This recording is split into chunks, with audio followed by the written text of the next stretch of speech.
प्यारे बच्चों, आज हम प्रश्नावली 4.4 के अंतर्गत दूसरा प्रश्न हल करेंगे। इसमें पहला भाग है। दूसरे प्रश्न में कहा जा रहा है निम्नलिखित को हल कीजिए। तो पहला पार्ट है, अध्यापिका बताती है कि उनकी कक्षा में एक विद्यार्थी द्वारा प्राप्त किए गए अधिकतम अंक प्राप्त किए गए न्यूनतम अंक का दुगना जमा 7 हैं। प्राप्त किए गए अधिकतम अंक 87 हैं। तो प्राप्त किए गए न्यूनतम अंक क्या है? प्यारे बच्चों, हमने माना कि प्राप्त किए गए जो न्यूनतम अंक हैं वो x हैं। तो प्रश्न में हमें कहा जा रहा है कि प्राप्त किए गए अधिकतम अंक कितने हैं? 87 हैं। और न्यूनतम अंक और अधिकतम अंक में संबंध भी दिया कि अधिकतम अंक क्या है? न्यूनतम अंक के 2 गुने से 7 अधिक है। तो न्यूनतम अंक का यानी x का 2 गुना कितना हो गया? 2x, और उससे 7 अधिक यानी +7। तो हमारे पास जो इक्वेशन यहाँ पे आ रही, समीकरण आ रही, वो है 2x + 7 = 87। अब हम क्या करेंगे, इस 7 का यहाँ को पक्षांतर कर लेंगे। तो ये प्लस में है, इस तरफ जाके ये माइनस में हो जाएगा। तो यहाँ पर सिर्फ 2x बचेगा। 2x = 87 और उसके पीछे 7 माइनस में आ जाएगा।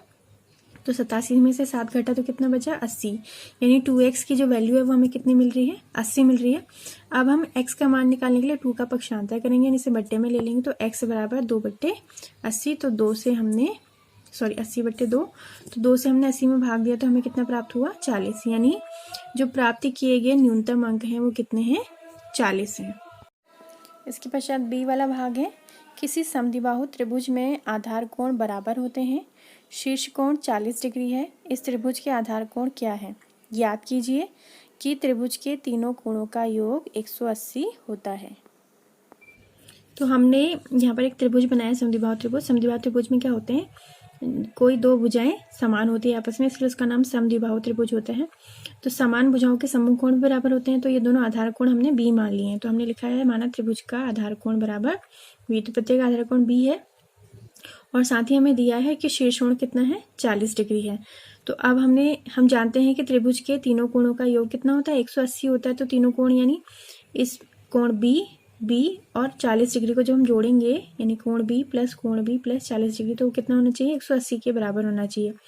तो b और b जोड़ के कितना हो गया? 2b, और पीछे +40 है क्योंकि ये संख्या है तो ये इनमें नहीं जुड़ेगी, बराबर 180।